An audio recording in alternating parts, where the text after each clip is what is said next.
Fight!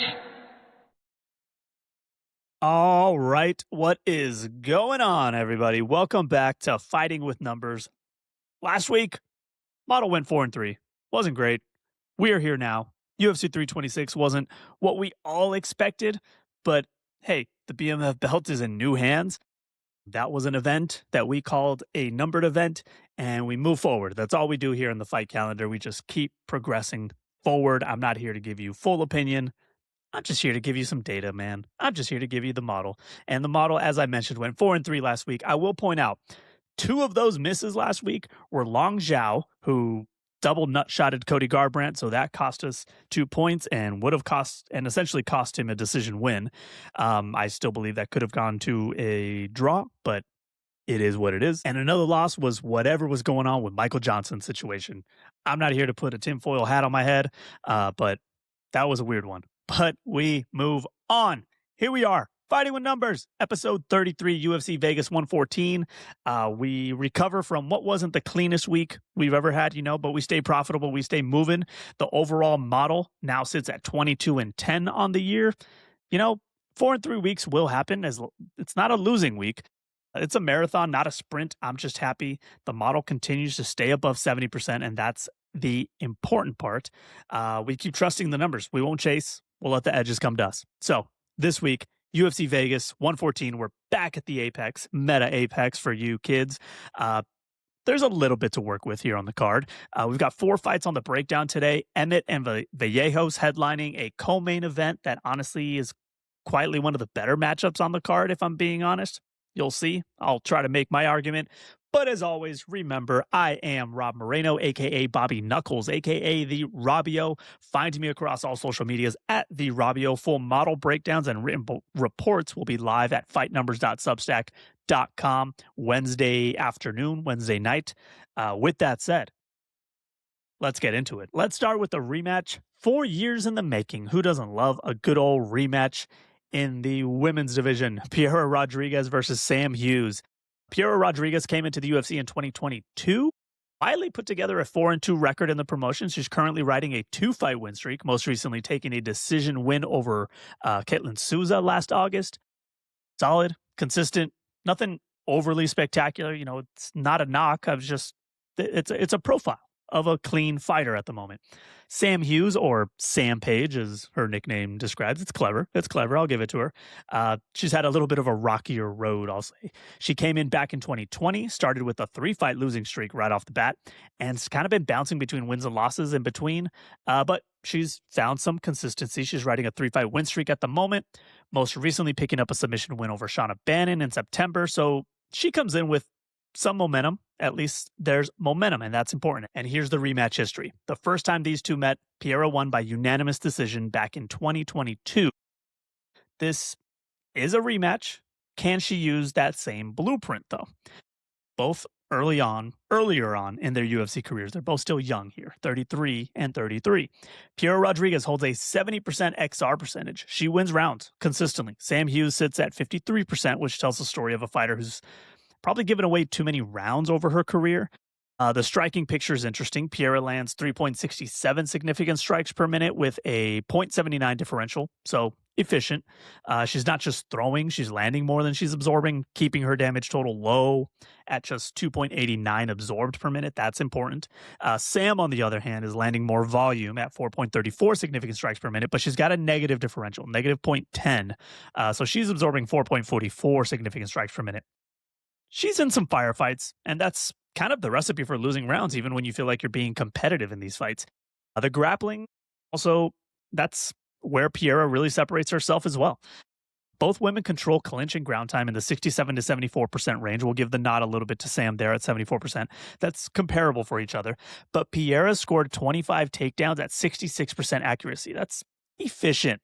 Sam defends 61% of takedowns. Not exceptional. But in their first meeting, Piera outstruck Sam 83 to 69 in significant strikes and also landed 5 takedowns. So there's not much telling me that Sam Hughes is significantly improved since that moment. The model doesn't really see this going any different than it did the first time. Piera Rodriguez receives a 70.94% win probability from the model. With confidence, by the way. Her current odds are sitting at around minus 145, minus 155. So implying around 59, 60% win probability. Our model has her almost 71%. That's a gap worth acting on, in my opinion. In a card that it's got some weird matchups as far as model data and what's available to me and odds that I actually like, Piera Rodriguez at minus 145 is going on my betting slip this weekend. So we'll stick here on the prelims. Brad Tavares versus Eryk Anders. And this is my reminder that it feels like every last few weeks, at least, I've been doing like an AARP segment in here on Fighting with Numbers. Brad Tavares, 38 years old. Eryk Anders, also 38 years old. I'm not saying 38 is old. I'm older than that. But in the UFC, that's some age on a guy.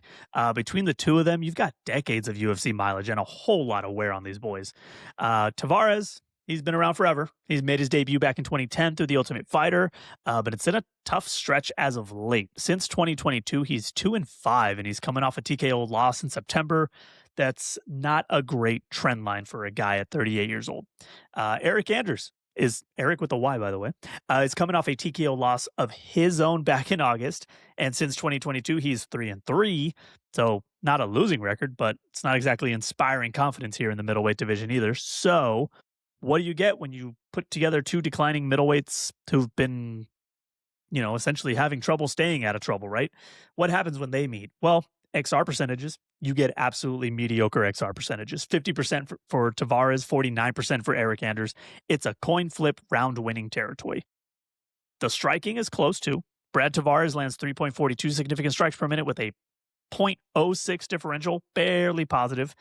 Anders lands 3.51, but carries a negative 0.58 differential. So he's absorbing over 4 significant strikes per minute. He's taking damage.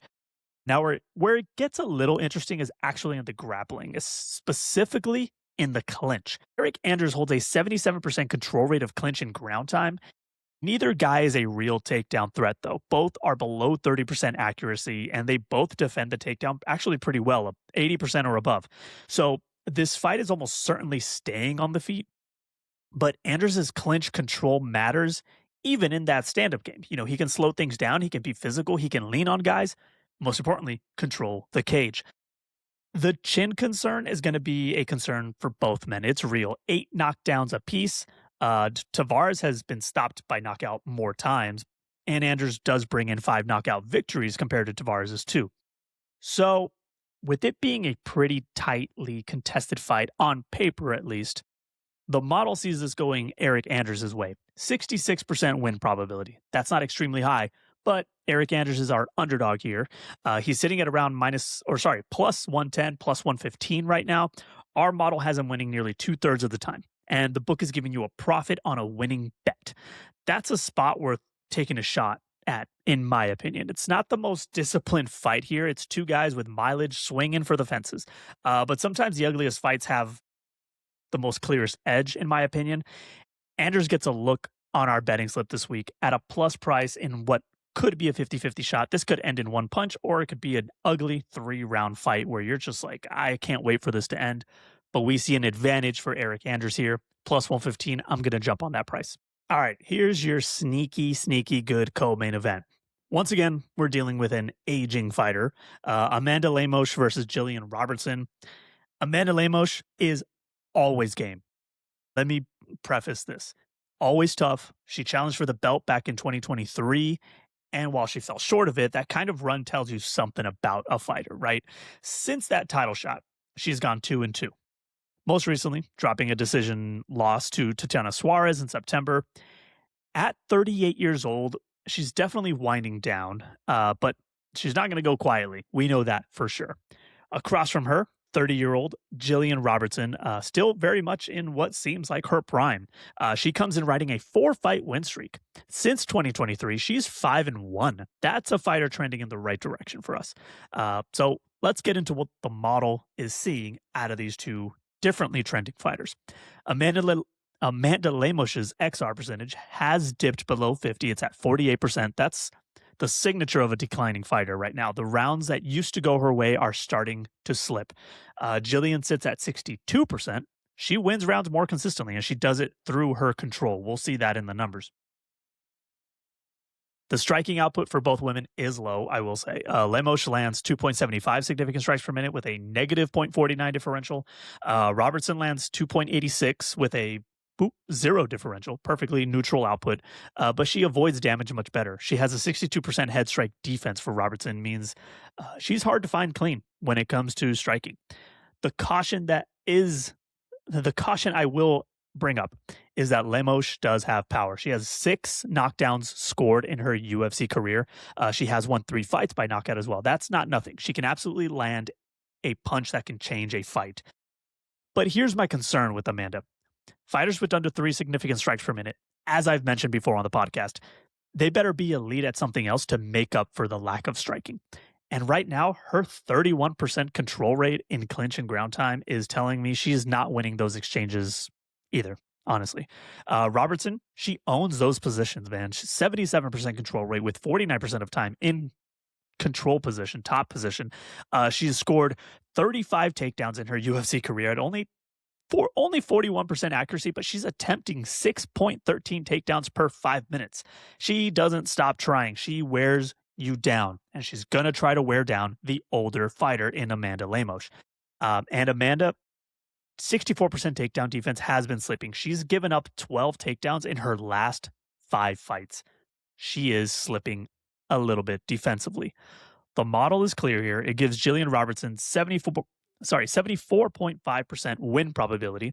She's currently at around minus 190, just below that $2 mark on the money line. That implies roughly 65%. Our model has her closer to 75%. I still see value at this number. Robertson's going on my slip this week. I already have her at minus 190. It's one of the more straightforward bets I have for this card. All right, main event time. Here we go. We're back at the Apex, Meta Apex, Emmett versus Vallejos. And I want to be upfront with you before we dive in. This one's a little different from a modeling standpoint. I'll explain why in a second. We've been here before. But first, the matchup. Let's check it out. Josh Emmett, 41 years old. My gosh, these guys are old on this fight card. He's been through the gauntlet lately, honestly. Since 2023, he's gone 1-4. His last win was almost 3 years ago. The losses, Zalal, Murphy, Piera Rodriguez, Taporia. That's not losing to scrubs. That's losing to absolute killers for sure. But a 1-4 stretch at 41 years old doesn't exactly paint a picture of a man in his prime. He did shave. He looks great. But I don't think he's in his prime anymore.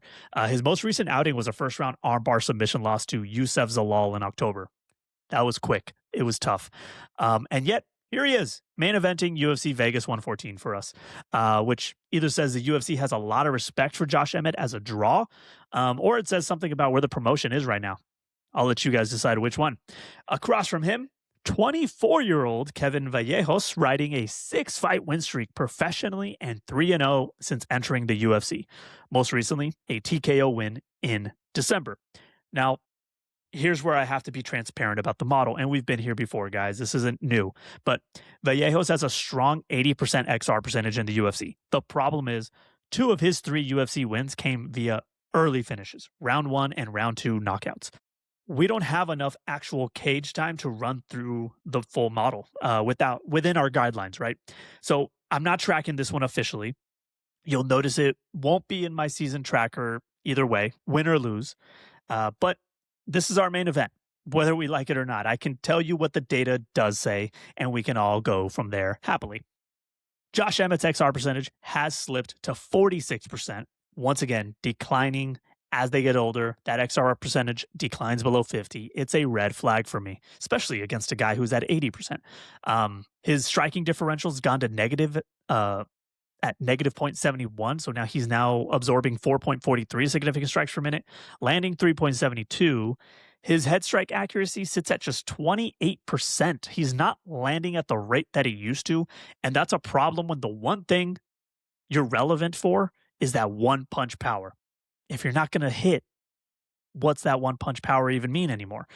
To his credit, Josh Emmett has 4 knockout finishes, 12 knockdowns scored in the UFC. So that power is real.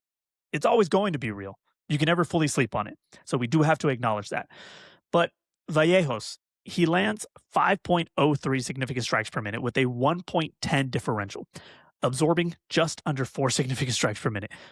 35% head strike accuracy, not great either, but he's going to be swinging. He's active, he's aggressive, and he's probably going to win these exchanges against Josh. The model, with the caveat of limited sample size, lands on Vallejos at around 69% win probability. He should probably win this fight. The problem with it is the odds. Kevin is sitting at around minus 590 right now. That implies about an 85% probability. I don't care how good you think he is.